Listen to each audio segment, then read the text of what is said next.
Well, two winners from Corbin, Cumberland Run. They call it at the Mint. Cumberland at the Mint. Yeah. It's cool.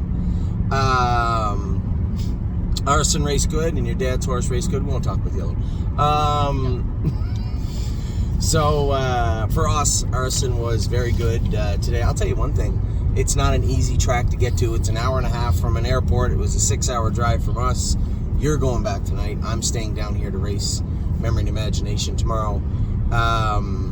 How's the old Puff Daddy? How do you like the old Cup? This is a nice track, isn't it? Yeah, it is a nice track. It's a cool place. It's almost like they chiseled part of the track out of a mountain. Out of the mountain. It's unbelievable. You know, I'm like, they got to put a grandstand up. But when you're on the track, there's no room for a grandstand. There's only room for whatever they put against the wall of the mountain, unless they want to dig it out more. You could see that the little lines in the mountain where they dropped the dynamite down. Oh, yeah? It's not chiseled, the dynamite. Well, no, I didn't think there was a bunch of little Smurfs up there chiseling. Yeah, Lord of the Rings. No. I thought that it's an unbelievable, for a track that was just made, it is a really, really nice facility, and the track itself is beautiful, the footing is great, and the scenery in the fall especially is unbelievable. Now, I heard somebody say, are you going to race for more than a month next year? And the guy said, I don't think so. I think it's just going to be 4 weeks, 12 cards, which is, it's a shame, because it's there's not a lot around here. I see Biff's Body Shop or whatever's over here, and we got Central Automotive Supply. A lot of trees. A lot of trees. But there are some restaurants as you get close to the highway, and man, it is a spectacular view from the track. It might have been a really good view from the winner's circle, but it was a spectacular view. You got all the trees on the one side, and the track, like I said, chiseled out of a mountain on the other side. It is really, really cool. I don't know that I've ever seen a track like that. The paddock is, you know, for those of you in Ontario, much like Woodstock did when they just assembled that makeshift paddock. The floors are kind of still rock dust, and the stalls are rubber matted and stuff. It's very frugal, the paddock, but at the same time, the track itself is just amazing. Now to the horses. You said your dad's horse was very good. Oh, yeah. The track's very soft too, eh? Yeah. The footing is, it's a really, whatever material they have on that, that's what they should have on 5/8 mile. Verlin Yoder, and I know they said the other two gentlemen did a great job. Verlin Yoder all summer was telling me all about this track and how good it was. Are we going to that Italian place? Where are we going? What's the Italian place? Well, that's a good idea. The one up on the hill there? Yeah. So the hotel that I'm staying at's right there. The Italian place is right up on the hill. I don't care where you go. Well, it's not very nice. No, I'm just saying that's going to Cleveland. Yeah, no, I know. So anything. Applebee's is right there. I think the Italian place was at the other exit, wasn't it? No, it's this one. Are you sure? Yeah, it's right. We're going to find out in a minute, aren't we? All right. So going to get a bite to eat, then I'm going to go over to the hotel. Lauren's going back to Cleveland. Yay. You don't race tonight, though, right? There was no shot I was making Just making sure. I'm just making sure. You could have tried it, though. No. You could have made the 14th. If they didn't have a incident in the first amateur race. What happened there? Somebody fell out or get dumped out? She couldn't hold the horse. She just she hauled him right to right. I'm glad I stayed off the let's not go there. I'm glad I stayed off the car because I was getting knocked out of the bike.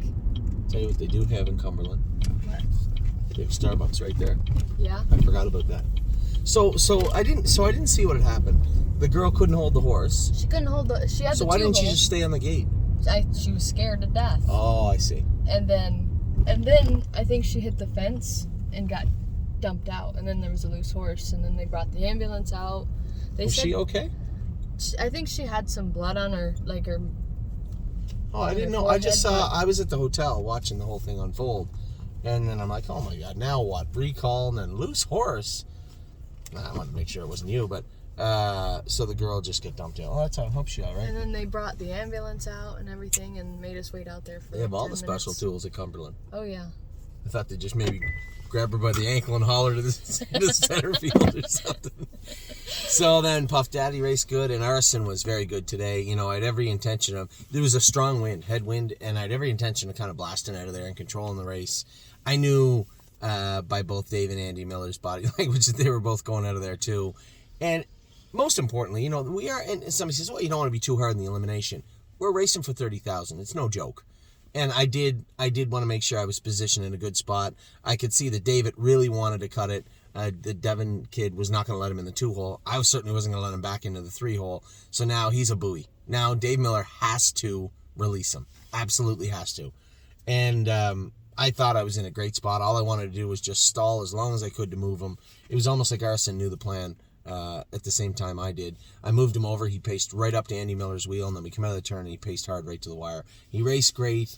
What a beautiful track. I would tell everybody, hey, you got to come to Cumberland Run. There's really not a lot here. Here, I'll give you a look-see of a lot of that is what you're going to see at Cumberland Run, and I'm not talking about the vehicles. Front here, you're going to see a lot of mountains and woods. It's actually really picturesque, but the track itself, I can't say enough. Verlin and the guys that made this track, you know, for those of you in racing, you know, sometimes when you put a new track in, you know, there's little dips and little holes, and maybe the track's not settled perfect. That track was amazing today. An amazing job by the crew to have the track ready to go. So hopefully we have some more I'll tell you who will love this footing.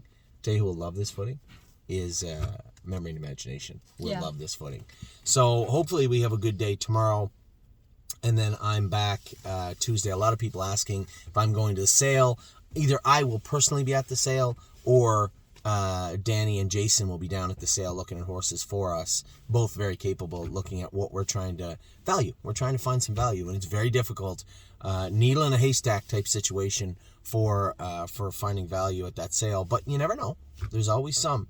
So I have earmarked a number of horses. People are asking me for lists. There's 27 to 29 horses I think we were looking at and interested in. So I don't know if I'm going to make my way over there, because I do have to be at the Meadows on Wednesday. I do have to be at Northfield on Wednesday evening. Now, Tuesday, I sent in a note. Gandalf the Black, still a little bit sick. I just thought, rather than just, you know, haphazardly treating him with antibiotics and trying to have him pretty good for this week, it's a little unfair to him. Let's just let the horse completely get over what was bothering him. Make sure that his appetite's good all week. Let him run his course of antibiotics. Train him up kind of tight, and then have him ready for the week after. So that's the plan for Gandalf the Black. So Tuesday is open for me, but at the same token, to get off the plane, get up on Tuesday, go with the babies, then stop at lunch, go all the way over to Ontario to try and get some work done, and then make my way back over for the Meadows. It's almost an impossibility. So it's likely that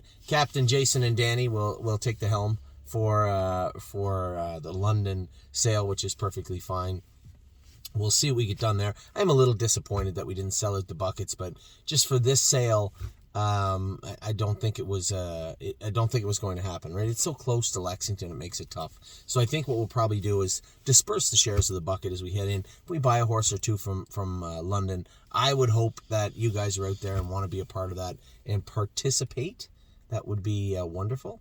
And then obviously we have Harrisburg on the horizon. So lots of good things happening. But first and foremost, Lauren come all the way down here for 2 drives. Really just 1 though. The other was a catch drive. Yeah. You got the job done. And Arson. The most important one. There you go. Mom and Dad's. And I didn't realize your sister was 11. She's taller than me. Better keep her away from Ollie. He's 10. I'm 15. I'm just saying. Anyway, I hope everybody had a wonderful day watching today. And I hope if you were watching the live feed, they gave you shots around the track, because that is an amazing place for sure. One of the few places I've been that is picturesque as that place. So a wonderful start to our Cumberland Run. We'll see how things turn out tomorrow. Take care.